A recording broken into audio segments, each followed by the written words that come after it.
साईबाबांच्या पवित्र शिर्डी नगरीत श्री रामनवमी उत्सवानिमित्त यंदाही भक्तीचा जल्लोष ओसंडून वाहताना दिसत आहे। दरवर्षीप्रमाणे यंदाही राज्याच्या कानाकोपऱ्यातून मुंबई, पुणे, नागपूर आणि इतर भागांतून हजारो साईभक्त पायी चालत पालख्यांच्या माध्यमातून शिर्डीत दाखल झाले आहेत। या पालख्यांच्या आगमनाने संपूर्ण शिर्डी नगरी साईरामच्या अखंड गजरात दुमदुमून गेली असून शहरात एक वेगळंच आध्यात्मिक चैतन्य निर्माण झालं आहे। पालख्यांच्या स्वागताचा जल्लोष, शिर्डी दुमदुमली। शहरात दाखल होणाऱ्या प्रत्येक पालखीचे स्वागत रामनवमी उत्सव समितीच्या वतीने अत्यंत उत्साहात आणि भक्तिभावाने करण्यात येत आहे। ढोल ताशांचा निनाद, टाळ मृदंगाचा गजर, फुलांची उधळण आणि साईनामाच्या जयघोषात पालख्यांचे स्वागत होत असून हा सोहळा पाहण्यासाठी स्थानिकांसह भाविकांची मोठी गर्दी उसळत आहे।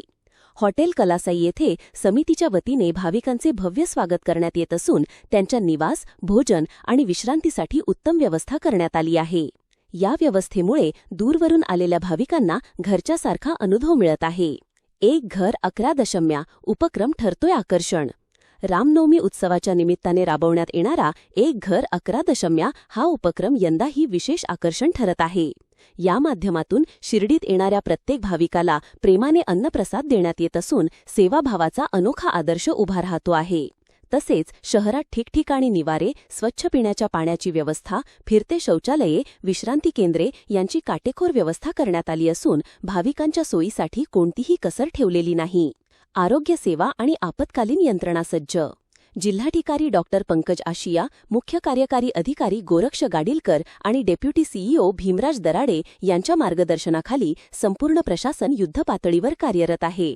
संस्थांच्या वतीने वैद्यकीय पथके, रुग्णवाहिका तसेच प्रथमोपचार केंद्रे 24 तास सेवेत ठेवण्यात आली आहेत।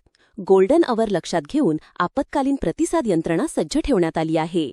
कडक सुरक्षा, भाविकांची सुरक्षितता सर्वोच्च।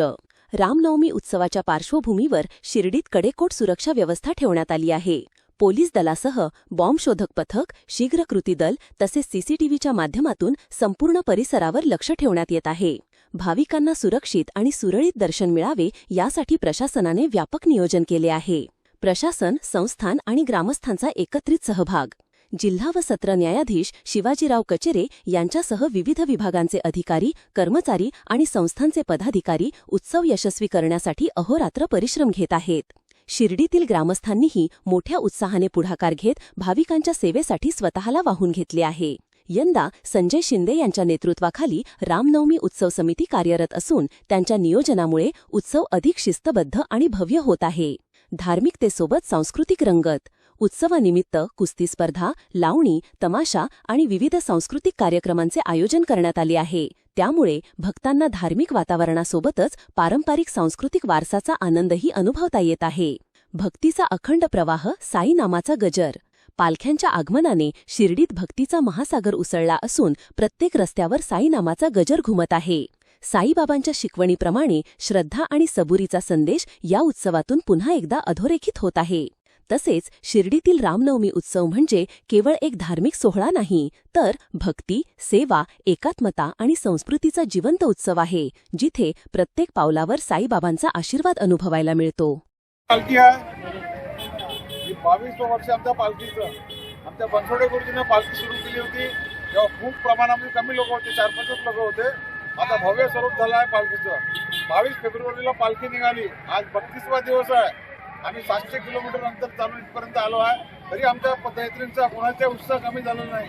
आम्ही बाबाच्या चरणी आज चाललो आहे, याचा आम्हाला खूप अभिमान आहे आणि आनंद पण आहे की बाबांनी आम्हाला एवढ्या लांबून आपल्या शिर्डीला इथं आपल्याला बोलावलेलं आहे।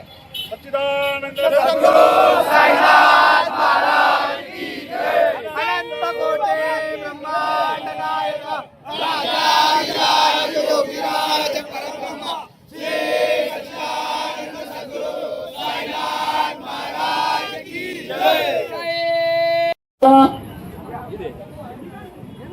या ठिकाणी साईबाबांच्या मूर्ती समोर ह्या ज्या आपण विभूती बसवल्या हे यांना आपल्याला भेटणं खरं तर आपल्या सर्वांसाठी एक मिनिट